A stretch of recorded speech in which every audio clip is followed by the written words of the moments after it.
India Legal presents Courts Roundup.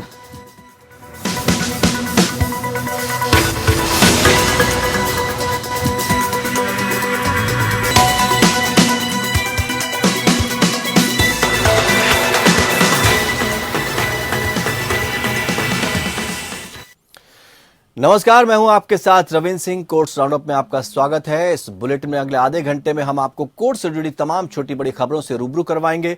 Court की कार्रवाई और सुप्रीम कोर्ट से लेकर हाई कोर्ट और लोअर कोर्ट तक के फैसलों को आपके सामने रखेंगे। आगे बढ़ने से पहले एक नजर डालते हैं सुर्खियों पर।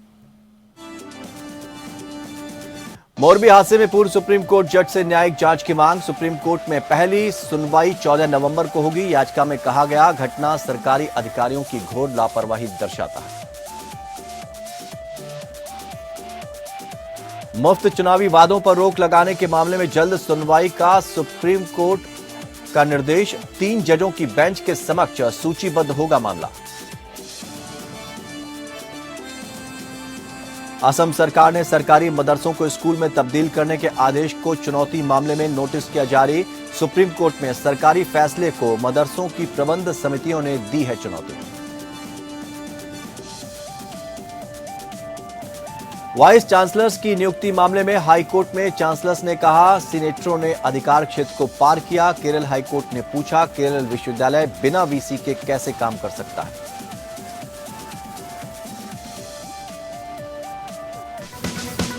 India Legal presents Courts Roundup.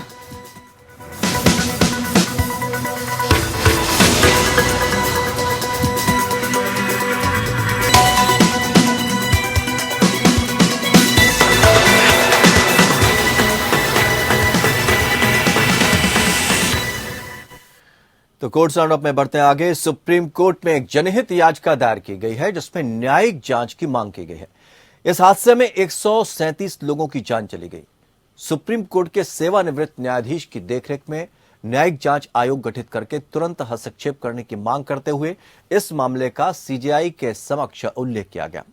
याचिकाकर्ता एडवोकेट विशाल तिवारी ने कहा, कई अन्य राज्यों को ऐसी घटनाओं को रोकने के लिए संरचनाओं के मूल्यांकन की आवश्यकता है। सीजेआई ने निर्देश दिया कि मामले को 14 नवंबर को सूचीबद्ध किया जाए।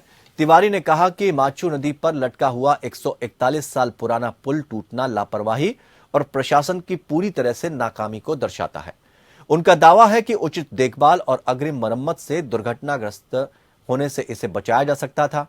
तिवारी का दावा है कि मरम्मत और रखरखाव के बाद पिछले हफ्ते पुल को फिर से खोल दिया गया था।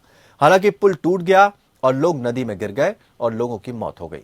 याचिका में कहा गया है, रख रखाव और मरम्मत का काम एक निजी ऑपरेटर को सौंपा गया था जो कि ओरेवा समूह से है, जो ऐसे ब्रिटिश टाइम ब्रिज के जोखिम और उपयुक्तता की निगरानी और प्रशासन करने में राज्य सरकार की पूर्ण विफलता के साथ रखरखाव और मरम्मत के कामकाज में पूरी तरह से विफल रहा है।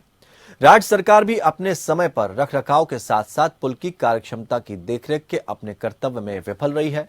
याचिका सभी राज्य सरकारों को पर्यावरणीय व्यवहार्यता और सुरक्षा सुनिश्चित करने के लिए पुराने और जोखिम भरे स्मारकों, पुलों के मूल्यांकन, जोखिम का सर्वेक्षण और संचालन करने के लिए समिति बनाने के लिए निर्देश देने की मांग करता है। याचिका हर राज्य में निर्माण घटना जांच विभाग के गठन की भी मांग करते हैं, या ताकि जब भी ऐसी घटनाएं हो तो तुरंत जांच की जा सके। और ऐसे विभाग का भी कर्तव्य होगा कि वो किसी भी सार्वजनिक निर्माण की गुणवत्ता और सुरक्षा के बारे में पूछताछ करे।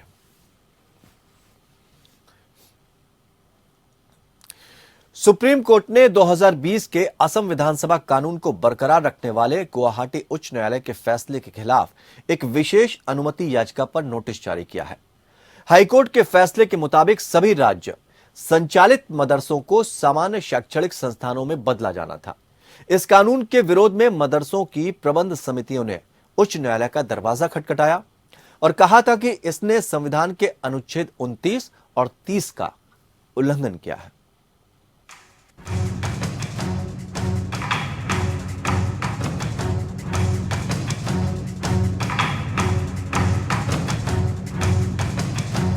सुप्रीम कोर्ट ने सरकार के नियंत्रण वाले मदरसों को स्कूल में तब्दील करने के फैसले के खिलाफ दायर याचिका पर सुनवाई करते हुए असम सरकार को नोटिस जारी किया है। असम सरकार ने प्रदेश के सरकारी नियंत्रण वाले मदरसों को स्कूल में बदलने का ऐलान किया था। इसके लिए असम सरकार असम रिपीलिंग एक्ट 2020 लेकर आई थी। सुप्रीम कोर्ट ने असम सरकार को ये नोटिस गुवाहाटी उच्च न्यायालय के फैसले के खिलाफ दायर विशेष अनुमति याचिका पर जारी किया है। गुवाहाटी हाईकोर्ट ने मदरसों को सरकारी स्कूल में तब्दील करने के असम सरकार के फैसले को सही ठहराया था। हाईकोर्ट ने कहा था कि किसी धर्म को बढ़ावा देना सरकार का काम नहीं है। याचिकाकर्ता की ओर से दायर अपील में कहा गया है कि पहले ये मदरसे निजी थे, जिन्हें सरकार ने काफी पहले अपने नियंत्रण में ले लिया था। सुप्रीम कोर्ट ने याचिकाकर्ता की दलीलें सुनने के बाद असम सरकार को नोटिस जारी किया। गौरतलब है कि असम सरकार ने प्रदेश के सभी सरकारी मदरसों को 1 अप्रैल से बंद करने और इन्हें स्कूल में तब्दील करने के आदेश दिए थे। असम सरकार के इस फैसले की जद में 620 मदरसे आ रहे हैं। असम सरकार ने धार्मिक शिक्षा के लिए आर्थिक सहायता बंद कर दी है। असम सरकार की ओर से सरकारी नियंत्रण वाले मदरसों को स्कूल में बदलने के फैसले के खिलाफ मदरसों की प्रबंध समितियों ने गुवाहाटी हाईकोर्ट में याचिका दाखिल की थी। गुवाहाटी हाईकोर्ट में याचिका दाखिल कर मदरसों की प्रबंध समितियों ने असम सरकार के इस फैसले को संविधान के अनुच्छेद 29 और 30 का उल्लंघन बताया था। मदरसों की प्रबंध समितियों की ओर से दाखिल याचिकाओं पर गुवाहाटी हाईकोर्ट के तत्कालीन चीफ जस्टिस सुधांशु धूलिया के नेतृत्व वाली बेंच ने सुनवाई की थी।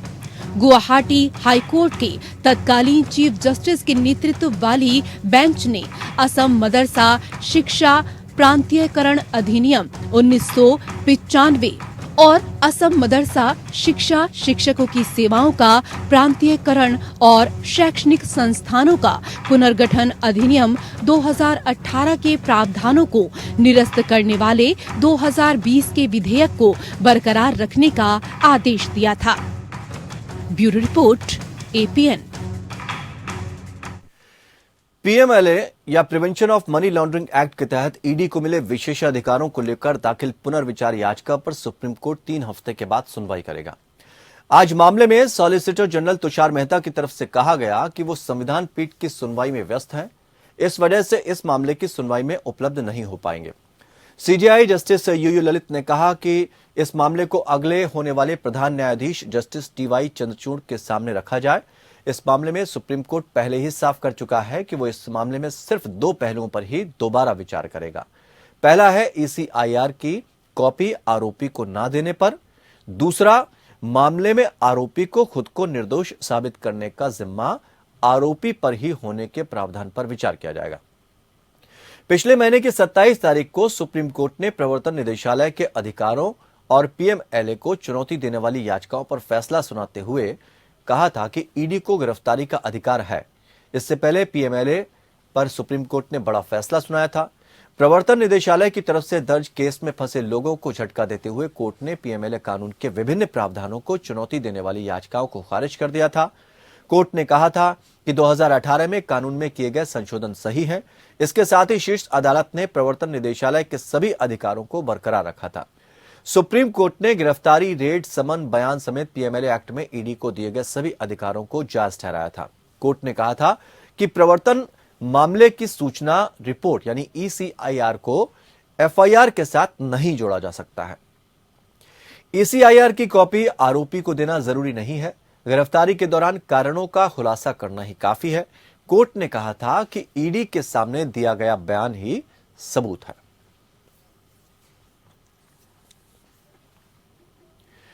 सुप्रीम कोर्ट ने बीजेपी नेता और एडवोकेट अश्विनी कुमार उपाध्याय की उस याचिका पर विचार करने से इनकार कर दिया जिसमें ईवीएम से पार्टी चिन्ह हटाने की मांग की गई थी। उपाध्याय की ओर से पेश सीनियर वकील विकास सिंह और गोपाल शंकर नारायण ने संविधान के अनुच्छेद 14 और 21 के उल्लंघन का आरोप लगाया है।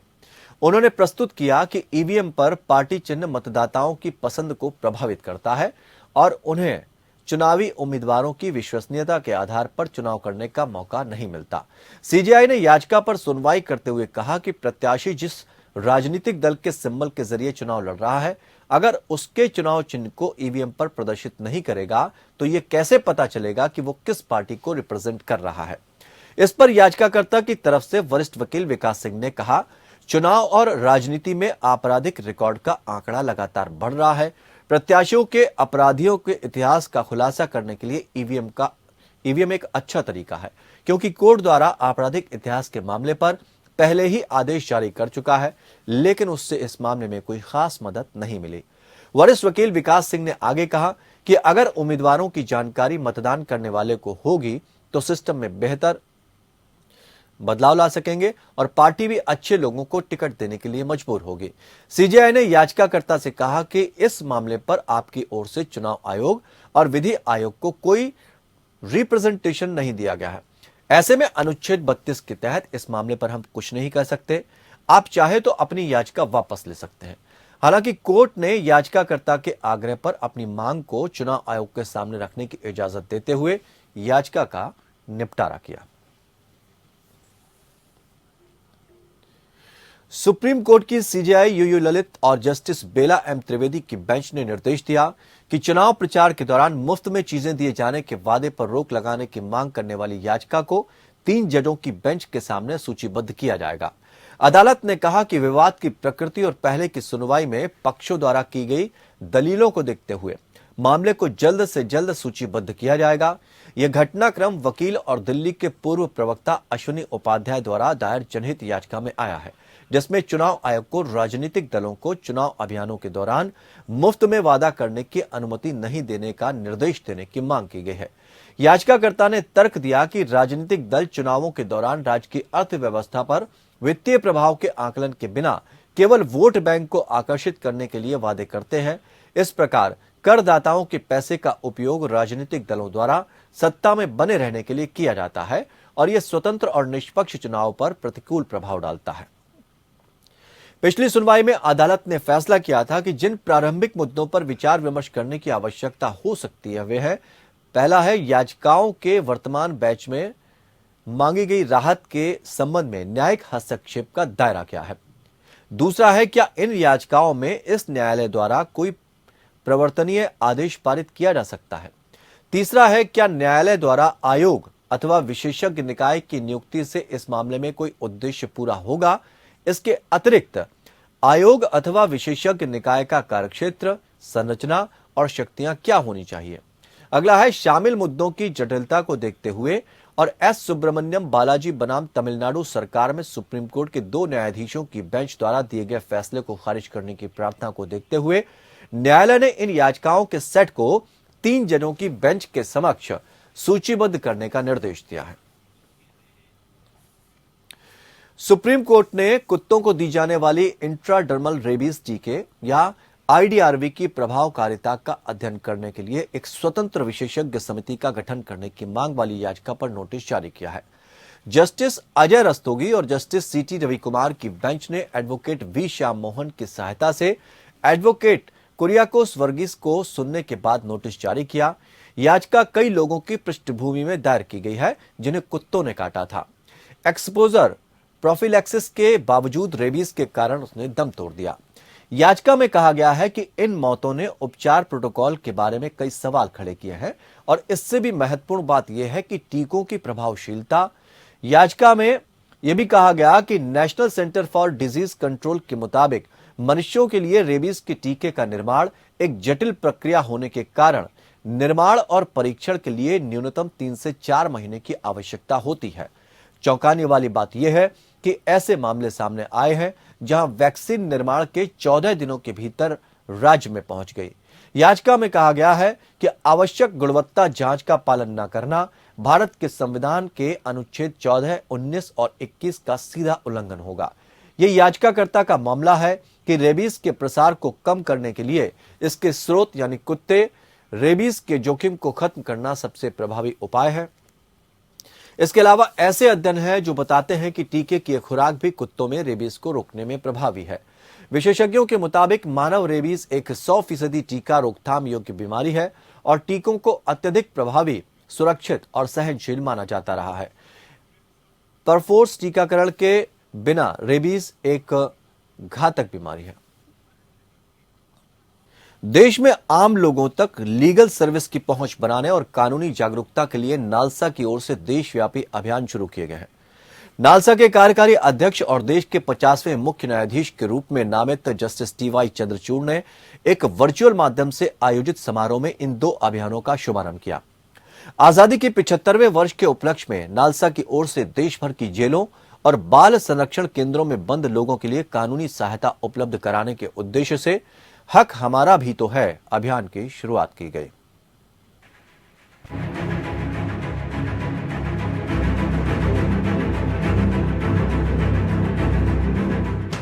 राष्ट्रीय विधिक सेवा प्राधिकरण की ओर से अगले 2 सप्ताह तक आयोजित होने वाले ऑल इंडिया कैंपेन के तहत 2 अभियान शुरू किए गए, जिनमें देश में आम जनता के बीच कानूनी जागरूकता फैलाने और पात्र लाभार्थियों को कानूनी अधिकारों का वितरण सुनिश्चित करने, संस्थानों और वंचितों के बीच की खाई को पाटने के लिए कानूनी जागरूकता और आउटरीच के माध्यम से नागरिकों का सशक्तिकरण अभियान का आगाज किया गया। न्यायमूर्ति चंद्रचूड़ ने नालसा के 2 प्रमुख अभियानों कानूनी जागरूकता और आउटरीच के माध्यमों से नागरिकों का सशक्तिकरण और हक हमारा भी तो है एक्ट 75 को लॉन्च किया।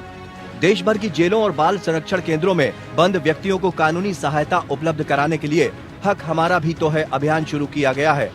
Justice D.Y.. चंद्रचूड़ ने कहा कि 2 सप्ताह के अखिल भारतीय अभियान को शुरू करने का लक्ष्य जमीनी स्तर पर सही काम करना और अक्षम लोगों की क्षमता का निर्माण करना है। जस्टिस चंद्रचूड़ ने बताया कि कानूनी जागरूकता और आउटरीच के माध्यम से नागरिकों का सशक्तिकरण अभियान का उद्देश्य समाज के हाशिए के तबके तक कानूनी सहायता की पहुँच बनाना है। इस अभियान के तहत देश के हर जिले में नालसा मॉड्यूल पर एक विशाल कानूनी जागरूकता शिविर का आयोजन किया जाएगा। वहीं आउटरीच टीमों की ओर से 2 सप्ताह के अंतराल में कम से कम एक बार प्रत्येक ग्राम पंचायत और गांव के उपखंडों का दौरा करेंगे।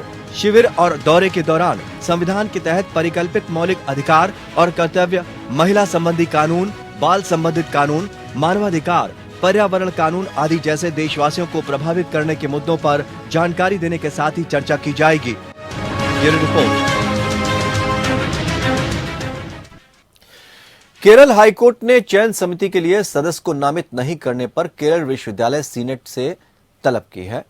एक रिपोर्ट। सीनेट को विश्वविद्यालय के नए कुलपति की नियुक्ति के लिए नामों पर विचार करना है।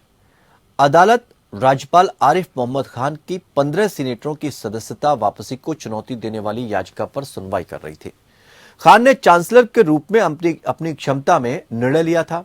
अदालत ने कहा कि एक बैठक 4 नवंबर को होनी है, इसलिए ये वांछनीय होता कि सीनेट द्वारा एक नामित व्यक्ति भेजा जाता ताकि पूरे विवाद को समाप्त किया जा सके। चांसलर ने याचिका का जवाब देते हुए लिखित बयान दाखिल किया। केरल विश्वविद्यालय के चांसलर ने केरल उच्च न्यायालय को सूचित किया कि सीनेट के सदस्यों को इसलिए हटा दिया गया क्योंकि उन्होंने गैर कानूनी काम किया और अपने अधिकार क्षेत्र को पार किया। वकील जाजू बाबू के माध्यम से दायर बयान में कुलाधिपति द्वारा यह प्रस्तुत किया गया कि उनके कार्य केरल विश्वविद्यालय में एक नए कुलपति की नियुक्ति में हर संभव देरी से बचाने का है। कुलाधिपति कार्यालय ने कहा है कि 13 जून को कुलसचिव को सीनेट से नामांकित व्यक्ति का नाम भेजने के लिए कहा गया था। चांसलर के वकील ने बयान में कहा कि यूजीसी का नामांकन 13 जून को प्राप्त हुआ था, लेकिन इसके बावजूद नाम प्रस्तुत नहीं किया गया। इसके बाद कुलाधिपति ने 5 अगस्त को चयन समिति का गठन किया, जिसमें यूजीसी के एक नामित और कुलाधिपति के नामित सदस्य इसके सदस्य थे। यह भी स्पष्ट रूप से निर्धारित किया गया था कि विश्वविद्यालय के सीनेट के नामांकित व्यक्ति को विश्वविद्यालय से प्राप्त होने पर शामिल किया जाएगा।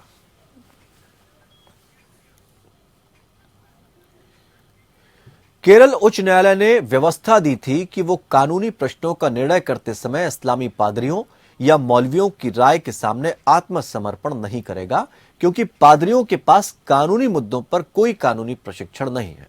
जस्टिस ए मोहम्मद मुश्ताक और सीएस डायस की खंडपीठ ने कहा कि जब कानून की बात आती है तो अदालतें प्रशिक्षित कानूनी दिमागों द्वारा संचालित होती हैं। पीठ ने कहा कि केवल विश्वासों और प्रथाओं से संबंधित मामलों में पादरियों की राय पर न्यायालय विचार करेगा। कोर्ट ने कहा, अदालतों को प्रशिक्षित कानूनी दिमागों द्वारा संचालित किया जाता है, न्यायालय इस्लामी पादरियों की राय के सामने आत्मसमर्पण नहीं करेगा, जिनके पास कानून के मुद्दे पर कोई कानूनी प्रशिक्षण नहीं है। निस्संदेह विश्वासों और प्रथाओं से संबंधित मामलों में उनकी राय न्यायालय के लिए मायने रखती है और न्यायालय को उनके विचारों के लिए सम्मान होना चाहिए। इसने आगे कहा कि नैतिक निषेधाज्ञा और कानूनी अधिकार का प्रतिच्छेदन एक धर्मनिरपेक्ष देश में कानून की अदालत में कानूनी अधिकार की वैधता का निर्धारण नहीं हो सकता। कोर्ट ने अपने फैसले में कहा, नैतिक निषेधाज्ञा विश्वास और धर्म पर आधारित है, लेकिन यह एक धर्मनिरपेक्ष देश में कानून की अदालत में कानूनी अधिकार की वैधता का निर्धारण नहीं हो सकता है। न्यायालय इस्लामी पादरियों की राय के सामने आत्मसमर्पण नहीं करेगा, जिनके पास कानून के मुद्दे पर कोई कानूनी प्रशिक्षण नहीं है। न्यायालय के पिछले फैसले की समीक्षा की मांग वाली एक याचिका पर विचार कर रहा था, जिसमें उसने घोषित किया था कि एक मुस्लिम पत्नी के कहने पर विवाह को समाप्त करने का अधिकार एक पूर्ण अधिकार है जो उसे पवित्र कुरान द्वारा दिया गया है और यह उसके पति की स्वीकृति या इच्छा के अधीन नहीं है।